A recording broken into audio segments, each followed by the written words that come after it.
अस्सलामुअलैकुम वरहमतुल्लाहि वबरकातुहू। कैसे हैं आप सब? उम्मीद करती हूँ बिल्कुल ठीक होंगे, बिल्कुल खैरियत से होंगे। अल्लाह पाक आपको हमेशा इसी तरह हंसता रखे, मुस्कुराता रखे। आपके उम्र में, आपके इल्म में, आपके अमल में अल्लाह ताला ढेरों ढेरों बरकतें दे। आपको दो जहां की तमाम खुशियाँ अल्लाह पाक नसीब करे। आपके वो मामलात जो ऐसे हैं कि आपके लाख दुआएं मांगने के बावजूद पूरे नहीं हो रहे, या जिसकी वजह से आप थोड़े से मायूस हो जाते हैं। अल्लाह के घर में देर है, अंधेर नहीं है। हर काम में कोई ना कोई मसलहत होती है। बाज़ दुआएं हमारी देर से कबूल हो रही होती हैं और बाज़ दुआएं हमारी बहुत जल्दी कबूल हो जाती हैं। जो दुआएं हमारी देर में कबूल होती हैं उसमें भी अल्लाह पाक की कोई ना कोई मसलहत ज़रूर होती है। तो मायूस मत हो। मायूस होने की वजह से दुआ मांगना मत छोड़े। दुआ को हमेशा मांगते रहें।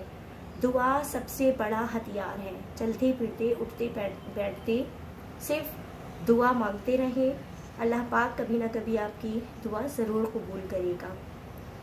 आज जैसे कि जुमे का दिन है और जुमे के दिन में हमेशा आपसे कहती हूँ, और आज ख़ास कर मैं उम्मीद करती हूँ कि आप लोगों ने फजर की नमाज का एहतमाम किया होगा। दुरूद शरीफ की भी आप लोग कसरत करेंगे, सूरह कहफ भी लाजमी पढ़ेंगे। सारे दिनों में मैं आपको कुछ नहीं कहूँगी, लेकिन प्लीज़ जुमे वाले दिन जो मैंने आपको बताए हैं अमाल, वो लाजमी किया कीजिए और कोशिश किया कीजिए कि अपनी ज़ात से किसी को भी तकलीफ़ ना पहुँचाएं, अपनी ज़बान से किसी को भी तकलीफ़ ना पहुँचाएं। अपने दिल में किसी के लिए कोई बदगुमानी मत रखें, अपने दिल में किसी के लिए कोई बुराई मत रखें, अपने दिल को बुराइयों से पाक कर दें। अल्लाह ताला से दुआ किया कीजिए कि अल्लाह पाक तू ही बेहतरीन इंसाफ करने वाला है, तू मुझ पे रहम कर दे, तू मुझ पे करम कर दे। जो लोग मेरा बुरा चाहते हैं, जो लोग मेरे बारे में बुरा सोचते हैं, जो लोग हमें तकलीफ़ देने का सोचते हैं, अल्लाह पाक तू उनके दिलों से हमारे लिए नफ़रतों को ख़त्म कर दे। तू उनके दिलों में हमारे लिए मोहब्बत और प्यार पैदा कर दे। हमेशा अच्छी दुआएं करते रहें, माफ़ करना सीखिए। कभी भी किसी भी इंसान के ऊपर बग़ैर देखे, बग़ैर सोचे समझे इल्ज़ाम मत लगाइए।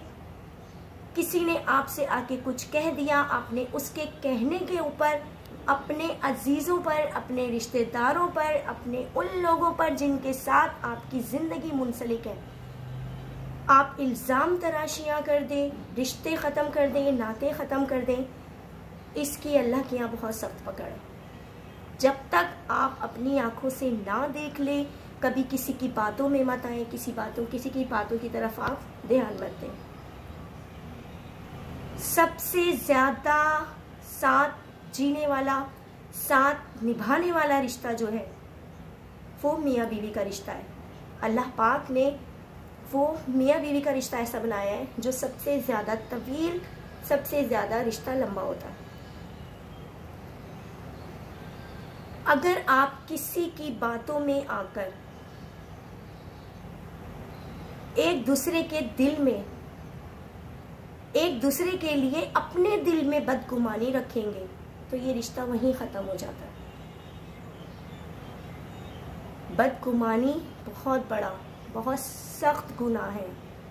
तोहमत लगाना, इल्ज़ाम लगाना बहुत सख्त गुनाह है जब तक आप अपनी आँख से देख ना लें। एक साहब दुबई चले गए, 5 साल वो दुबई में रहे। 5 साल में वो 3 मरतबा अपनी फैमिली के पास आए, अपनी बीवी बच्चों से मिले। खुश रहे ना रहे अब ये उन साहब को पता है। मिल मिला के चले गए। मुस्तकिल फ़ोन पे कांटेक्ट होते रहे, बीवी बच्चों से बातें होती रही, कोई मसला नहीं, कोई बात नहीं। 5 साल के बाद जब वो साहब तशरीफ़ लेकर आए और दोबारा यहाँ से आके वापस अपने काम पे जाके खड़े हुए, तो कहते हैं फ़ोन करके अपनी बीवी को कि तुम्हारा यहाँ पीछे किसी के साथ कोई अफेयर चल रहा है, तुम्हारे यहाँ किसी के साथ ताल्लुकात हैं। आप सोचें उस औरत पर क्या क़यामत गुजरी होगी जो अपने शौहर के पीछे अपने बच्चों को लेकर एक छत के नीचे बैठी है इज्जत से, और वो ये सोच रही है कि दुनिया में उस पर कोई भरोसा करे ना करे, लेकिन उसका वो हम सफ़र जो अपने बच्चों के कमाने के लिए बाहर दुबई जाके बैठा है, वो अपने बीवी के ऊपर एतमाद करता है, उसको अपनी बीवी पर भरोसा है, लेकिन अगर वही इंसान उसका भरोसा तोड़ दे तो उस औरत का क्या। एक औरत किस कदर मुश्किल से सब की नज़रों का ख्याल करते हुए, सबको देखते हुए अपने बच्चों की परवरिश कर रही होती है। मैं ये पूछती हूँ आप लोगों से कि अगर शौहर की आमदनी कम है और बीवी ये सोचती है कि मैं अपने शौहर के साथ मिलकर कोई ऐसा काम कर लेती हूँ जिससे हमारे घर की ढकी छुपी इज्जत रह जाए, तो मेरे ख्याल से तो कोई बुराई नहीं। अगर वो औरत किसी स्कूल में जॉब करने का सोचती है तो बुराई नहीं है। अगर मौलिमा है या आलमा है और किसी मदरसे में पढ़ाने का सोचती है तो मैं आपसे पूछना चाहूँगी, तो वो क्या ये गलत सोचती है? उसके पास हुनर है, उसके पास इल्म है।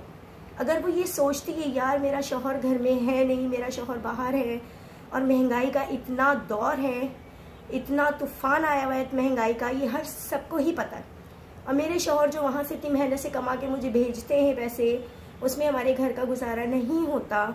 मेरे पास भी एक हुनर है, चलो मैं घर से बाहर निकलती हूँ, मैं मदरसे में पढ़ाने जा रही हूँ और इज़्ज़त से पर्दे में जा रही हूँ, पर्दे में आ रही हूँ, तो क्या उसके शौहर को इस बात का कोई हक बनता है कि वो अपनी बीवी को करैक्टर लेस कहे या उसके ऊपर तनकीद करे या उसके ऊपर उंगली उठाए या उसको ये कहे कि तुम मदरसे के बहाने कहीं अपना मुंह काला करने चाहती हो। मैं वो जुमले आज इस्तेमाल कर रही हूँ जो शायद मुझे नहीं बोलने चाहिए, नहीं मुझे कहने चाहिए, लेकिन ये तकलीफदेह जुमले होते हैं जो शौहर अपनी बीवियों के लिए इस्तेमाल कर रहे होते हैं। आप सोचें इस बात को।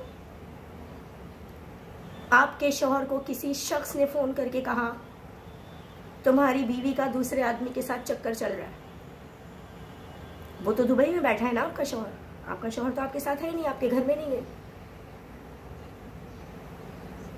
अब शौहर साहब ने उस दूसरे शख्स के कहने के ऊपर अपनी बीवी को फ़ोन करके कहा तुम्हारा किसके साथ चक्कर चल रहा है, किसके साथ तुम्हारा ताल्लुक़ चल रहा है, और भी ऐसे जुमले जो शायद मैं यहाँ ना कह सकूँ, उल्टी सीधी बातें। आपको पता है कि जब एक मर्द अपनी ज़बान गलीज़ इस्तेमाल करने पर आता है तो उसके दिल में उसकी ज़बान पर क्या क्या बातें होती हैं और किस तरीके की बातें होती हैं और किस तरीके से वो गंदे जुमले बोल रहा होता है, ये वो हर औरत जानती होगी जो शादीशुदा है। तो क्या ये उस शख्स को गवारा है बात कि वो किसी की भी एक फ़ोन कॉल्स के ऊपर या किसी के भी कहने पर अपनी बीवी के ऊपर ये इल्ज़ाम लगाए? ठीक है, तुम्हें अगर शक है इस बात का तो तुम आओ, फ़ोन कॉल्स भी नहीं, सिर्फ तुम आके उस इंसान को सबके सामने लाके खड़ा करो जिसने ये इल्ज़ाम तुम्हारी बीवी के ऊपर लगाया।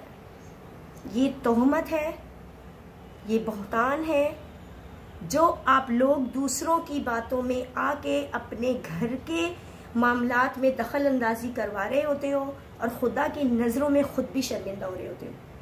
आप लाख नमाजें पढ़ लो, आप लाख कुरान की तिलावत कर लो, आप तहज्जुद भी पढ़ लो, लेकिन अगर आपने किसी के ऊपर बहतान बांधा है ना, आपने अपनी आंख से कुछ नहीं देखा, आपने नहीं देखा कि क्या मामला है, आपने सिर्फ एक फ़ोन कॉल्स के ऊपर और आपने दूसरों की बातों पे आके अपने वाइफ के ऊपर ये इल्ज़ाम लगा दिया, आपने उसको गलत करार देने की कोशिश की, जबकि वो अपनी जगह बिल्कुल राइट है। तो खुदा को आपकी नमाजों की, आपकी इबादत की, आपके सजदों की, आपके रोज़ों की कोई ज़रूरत नहीं है। आप अल्लाह के आगे गिड़गिड़ा लोगे, रो लोगे, सब कुछ कर लोगे, अल्लाह आपको माफ़ कर देगा। लेकिन जब तक वो इंसान जिसके ऊपर आपने बहुतान बांधा है, तोहमत लगाई है, वो आपको माफ़ ना करे ना, आपकी माफ़ी मंजूर नहीं है, नहीं माफ़ी है आपकी। कहते हैं ना कि खामोश दिल की बद्दुआ बहुत बुरी चीज़ होती है। तो कभी किसी के साथ ऐसा सलूक मत कीजिए, कोई काम ऐसा मत कीजिए कि दूसरे की आंख से आपके लिए 24 घंटे से आंसू निकलते रहे, या वो ये सोचता रहे कि मैंने सारा मामला अपने रब पे छोड़ दिया। ये रब का इंतकाम बहुत बुरा है। अगर उसने खामोशी इख्तियार कर लेना और रब पे छोड़ दिया, तो जो रब ने करना है ना, वो कोई नहीं कर सकता। आपकी आखिरत तबाह, आपकी आखिरत बर्बाद, आपकी ज़िंदगी बर्बाद।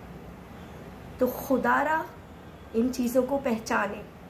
किसी के भी कहने में आके, किसी की भी बातों में आके अपने घर को दोज़ख मत बनाए। मियाँ बीवी गाड़ी के 2 पहिए होते हैं, अगर एक पहिया भी हिल गया ना, तो पूरा घर तबाह बर्बाद हो जाता है। बार बार आपको समझाती हूँ, बार बार आप लोगों से कहती हूँ, अल्लाह से हर वक्त माफ़ी मांगते रहें। सिर्फ ये कहते रहें कि अल्लाह पाक, तू हमें किसी के लिए भी, किसी के भी आंसुओं का मत बनने देना, कि किसी की भी आंखों में ना आपकी वजह से आंसू ना। हर वक्त माफ़ी मांगे, वो रहीम है, वो करीम है, वो माफ़ कर देगा। लेकिन उससे पहले उस इंसान से माफ़ी मांगी। अगर उस इंसान ने आपको माफ़ कर दिया ना, तो मेरा रब भी आपको माफ़ कर देगा। मेरी आज की वीडियो आप लोगों को पसंद आई हो, अच्छी लगी हो, तो प्लीज़ मुझे कमेंट्स लाजमी कीजिएगा। बाज़ दफ़ा इंसान का दिल अंदर से इतना टूटा हुआ होता है, इतना टूटा हुआ होता है कि बस वो ये सोच रहा होता है कि जो हम पे गुजर रही है वो हम सब बयान कर दें। ज़िंदगी रही तो नेक्स्ट वीडियो के साथ दोबारा हाजिर होंगी। जब तक के लिए अस्सलामु अलैकुम रहमतुल्लाहि व बरकातहू।